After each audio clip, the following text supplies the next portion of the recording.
Emily Reed's was the perfect daughter, brilliant, kind, and adored by everyone who knew her. So when police unmasked her as the elusive serial killer known as the Seamstress, her parents were the last to believe it. But the truth was hidden in their own basement, buried beneath years of trust, love, and denial. What drives a seemingly flawless young woman to murder 11 people in cold blood? And how did her parents miss every sign? Backhand index pointing right. Watch the full documentary to uncover the shocking double life of Emily Reed's, the quiet girl next door who became one of the most calculated mass killers in modern history. You won't believe how deep this story goes. Emily Reed's was the kind of daughter every parent dreamed of having. In the quiet, close-knit town of Fairbrook, Oregon, she stood out not because she craved attention, but because she seemed effortlessly good.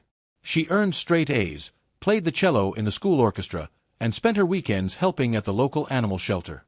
Her smile was gentle, her words always polite, and her presence had a calming effect on those around her. Teachers praised her work ethic, friends confided in her without hesitation, and neighbors often remarked that she would grow up to do something truly special. To Margaret and Daniel Reed's, Emily wasn't just their daughter, she was their greatest accomplishment. When she graduated high school at the top of her class, no one was surprised that she chose to study criminology at a prestigious university in Portland. She said she wanted to understand how criminal minds worked so she could help fix a broken justice system. Her parents beamed with pride. Each time she came home for holidays, they noticed how mature she had become.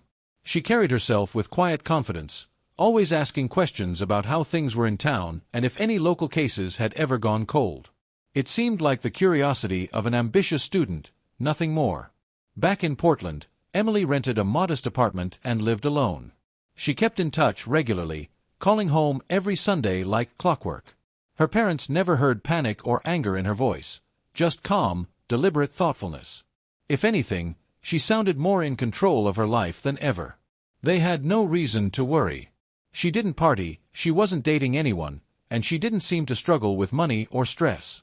Everything appeared perfect from the outside. But in 2021, something strange began to unravel just a few miles from Emily's apartment. A man was found dead in his kitchen with no signs of forced entry. Then another victim was found 2 weeks later, stabbed multiple times in his home. And then another. All men, all killed at night, all seemingly unconnected. The police were baffled. Each scene had been meticulously cleaned, and there was little physical evidence left behind. The only thing consistent was a single piece of red thread found near each body, sometimes on the doorknob, other times on the windowsill. It was almost like a calling card. The local news ran the story heavily. The press dubbed the unknown assailant the Seamstress due to the red thread left behind. Residents in Portland grew fearful, checking locks twice and installing security cameras. No one could figure out why the killer had chosen these particular victims. There were no connections, no common workplaces or hobbies, and no witnesses ever came forward. It was like someone was playing an elaborate, calculated game. At the time, the Reeds paid little attention to the story. It seemed like just another city crime wave, far removed from their quiet life. Emily, when asked, only said that she had read about it in her criminal psychology class, calling it interesting but tragic. Her words didn't raise suspicion. But years later, they would replay that moment over and over, wondering how they missed what was hiding behind her carefully constructed smile. As months passed, the body count continued to rise, and the mystery surrounding the seamstress deepened. Portland police were under immense pressure, but despite extensive investigations, they found themselves chasing shadows. The killer left behind no fingerprints, no DNA, and no surveillance footage that clearly identified them. Only that haunting symbolic red thread remained, delicately placed in different spots at each scene, like a final, silent signature. Fear gripped the city. News anchors warned residents to stay indoors at night. Community meetings filled with panic and suspicion became regular events. People whispered theories about who the killer could be. Some believed it was a rogue cop, others were convinced it was a disgruntled ex-detective or a vigilante punishing criminals. Still, there was no clear motive. The victims appeared random. An older man living alone, a young teacher, a middle-aged landlord, a retired nurse. It wasn't until a new lead surfaced in the third year of the killings that things began to shift. A victim named Scott Travers, age 43, had once been accused of assaulting a coworker, but the charges had been dropped due to lack of evidence. That detail wasn't mentioned in the media, but it was in police records. Investigators dug deeper and found that another victim, a woman named Teresa Vaughn, had been involved in a drunk driving accident that killed a child, but she had avoided jail time. Slowly, a disturbing pattern emerged. The seamstress wasn't targeting random people. They were targeting those who had evaded justice. Detective Charles Bell, retired but still consulting on difficult cases, noticed the trend and shared his theory with the department. The killer, he believed, was methodically choosing individuals with dark pasts, people who had harmed others but had slipped through the cracks of the legal system. It was a form of retribution. Not random, not chaotic. Controlled. Intentional. And terrifying. Meanwhile, Margaret Reed sat on her couch one evening watching a news special on the case. They were replaying a grainy security clip of a figure caught walking away from one of the crime scenes around 3 a.m. The camera quality was poor, but the posture and gait of the person caught her attention. The right leg dragged slightly, not enough to be obvious but just enough to feel familiar. Her breath caught. Years ago, Emily had injured her leg in a childhood biking accident and developed a faint but distinct limp that never fully went away. Margaret tried to push the thought from her mind, chalking it up to paranoia. After all, she hadn't seen Emily walk in person for months. Maybe she was misremembering. Maybe it was just coincidence. But that night, as she lay in bed, the image of the figure and that dragging leg looped through her mind over and over. When she shared her unease with Daniel, he brushed it off, assuring her that Emily would never do such a thing. "She's studying criminals, not becoming one," he said with a nervous laugh. But in the pit of her stomach, Margaret felt something she couldn't explain, something colder than fear. Doubt. Detective Charles Bell had retired from the Portland Police Department after 35 years of service, but the seamstress case wouldn't let him rest. Something about it gnawed at him, the precision, the silence, the careful ritual of the red thread. It didn't feel like rage. It felt like ideology. He began reviewing the case files in his spare time, charting timelines, locations, and the victims' histories. The deeper he looked, the clearer the pattern became. Each victim had a hidden past, a history of violence, abuse, or negligence that the courts had failed to punish. To someone watching from the shadows, it might have looked like the justice system was broken beyond repair. Bell started revisiting old articles, academic papers, and interviews that explored vigilante behavior. That's when he stumbled upon a published thesis titled When Justice Sleeps, Analyzing Vigilante Psychology in Modern Urban Settings. The paper was hauntingly specific in its language and theories. It argued that when the justice system failed consistently, a morally driven individual might feel not just justified, but obligated to take action. The author suggested that, under the right psychological and emotional conditions, a person could convince themselves that eliminating criminals was not murder, but a public service. The author's name was Emily Reed's. Bell paused. The name rang a bell, but only faintly. He pulled her university records, discovering she had graduated with top honors in criminology and had worked on research projects involving criminal profiling and ethical justice models. Intrigued, he began to look closer at her work. It was clean, methodical, sharp. Too sharp. One particular line in her thesis chilled him. When systems collapse under the weight of their own failure, justice must not die quietly. It must adapt, even if that adaptation defies law. He flagged her name and submitted it to the police department for consideration. Most of his former colleagues dismissed it. After all, Reed's had no criminal record, no known violent tendencies, and came from a good family. She had even assisted in profiling work as an intern. But Bell had a feeling. Something wasn't right. Despite the tip, Emily Reed's remained untouched by suspicion. The department had no evidence tying her to the crimes, no fingerprints, no DNA, no connection to any of the victims. Outwardly, she lived a normal life. She worked part-time at a bookstore, volunteered at a local community center, and was considered quiet and intelligent by neighbors. When detectives brought her in for questioning, it was under the guise of consulting on vigilante patterns. Emily was calm, articulate, and helpful. She answered every question with poise.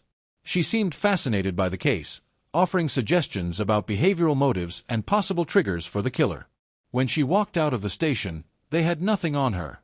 That same night, another murder occurred, another individual with a dark past who had never served time. The red thread was there, waiting. It was a message. The seamstress had seen everything, and the game was still in motion. Thanksgiving brought Emily back home to Fairbrook. The air was crisp, the streets quiet, and the Reeds' home smelled of roasted turkey and cinnamon. Margaret and Daniel welcomed their daughter with open arms, doing their best to ignore the unease that had quietly grown between them over the past few months. Emily seemed the same as ever, polite, affectionate, and thoughtful. She asked about neighbors, complimented the decorations, and offered to help with dinner. But Margaret couldn't ignore the feeling that something was different. Her daughter's eyes didn't hold the same warmth. There was a stillness to her, something tightly controlled, like a mask perfectly fitted to hide whatever was underneath. 2 days into the visit, Margaret went down to the basement to retrieve old family photo albums for a surprise slideshow. She opened one of the low cupboards under the stairs and found a dusty cardboard box she didn't recognize. It was sealed with thick black tape. Curious, she pulled it out and began to inspect it. There were no markings, no labels, and it was surprisingly heavy. After a moment of hesitation, she used a screwdriver to pry open the lid. Inside was a metal lockbox. Unlike the outer box, this one was polished and newer looking. The kind of box used to store valuables, or secrets. A strange chill crept over her as she examined it. She knew every item in this house, but this was something she had never seen. Against her better judgment, she looked for the small key she kept hidden in the junk drawer upstairs, one that fit old locks like this. To her shock, it worked. The lid popped open with a soft click. What Margaret saw inside made her blood run cold. There were dozens of small folders, neatly labeled with names and dates. Each one contained disturbing contents, photographs of crime scenes, victim profiles, newspaper clippings, and notes written in tidy handwriting. Many of the victims were people she recognized from recent news stories, all associated with the Seamstress murders. At the bottom of the box, wrapped in plastic, was a thick bundle of red thread. She gasped, stumbling backward. Her mind reeled. This wasn't research. This was documentation. It was detailed, personal, obsessive. The realization hit her like a wave of nausea. Emily hadn't just been studying the murders. She was orchestrating them. Margaret clutched the edge of a shelf to steady herself, her heart pounding in her chest. She called out to Daniel in a trembling voice. When he arrived and saw what was in the box, his face drained of color. For a moment, they both stood in silence, paralyzed by the impossible truth. Their daughter, the child they had raised with love and care, was a serial killer. Emily was out jogging through the neighborhood, oblivious to what had just been uncovered. Margaret and Daniel knew they had only a small window to act. They carefully repacked the box, locked it, and drove it straight to the sheriff's office. There was no room for doubt anymore. Their perfect daughter had become a monster hiding in plain sight. Emily was arrested later that same evening without incident. Officers approached her as she returned from her jog, still dressed in athletic gear and earbuds in place. She didn't resist, didn't speak, didn't even look surprised. Her face was blank, unreadable, as if she had been expecting this moment all along. The news spread quickly through Portland and Fairbrook alike. Headlines called her the Vigilante killer and the Seamstress. But in her parents' hometown, there was only disbelief and silence. Neighbors who once praised Emily's intelligence now struggled to even say her name. Her former teachers were horrified. No one could understand how someone so composed, so brilliant, could carry such a chilling secret. Inside her Portland apartment, the evidence was overwhelming. Investigators discovered more files like those in the basement box, carefully curated records of each victim, their histories, their locations, and surveillance notes. One wall was covered with maps connected by red string. Threads of justice, or perhaps vengeance. In a drawer beneath her bed, they found the same brand of red thread used at every crime scene, still wrapped tightly around its spool. There were black gloves, lock-picking tools, burner phones, and a hard drive filled with untraceable emails and digital dossiers on future targets. Each victim had been selected not randomly, but with intention. Emily had followed court records, local crime reports, and even underground forums to identify people who had slipped through legal loopholes. She watched them, learned their routines, and waited for the perfect moment. Her killings were not spontaneous, they were executions, carried out with precision and calculation. Her personal manifesto, hidden on an encrypted file, describe her actions not as crimes, but as moral interventions. She believed the law had failed, and so she had stepped in to balance the scales. At her trial, Emily chose not to testify. Her defense team attempted an insanity plea, arguing psychological delusion, but the court was unconvinced. Her actions were too methodical, too measured. Expert witnesses described her as intelligent, highly capable, and lacking remorse. Footage shown in court revealed her researching her targets late into the night, reading their statements, reviewing their trial transcripts. She wasn't unhinged, she was in control. One forensic psychologist called her a cold architect of justice turned executioner. She was found guilty on all counts, 11 murders across 4 years. The judge sentenced her to 12 consecutive life terms without the possibility of parole. As the verdict was read, Emily remained still, her expression unchanged. To her, this wasn't defeat. It was a conclusion. Margaret and Daniel Reeds never gave another public interview. They sold their home and quietly moved out of Fairbrook, unable to face the stares and whispers that followed them everywhere. Their lives had been torn apart not by a stranger, but by the very person they had loved most. The red thread found in their basement wasn't just evidence, it was a symbol of everything they had missed, ignored, and refused to see. And it would haunt them for the rest of their lives.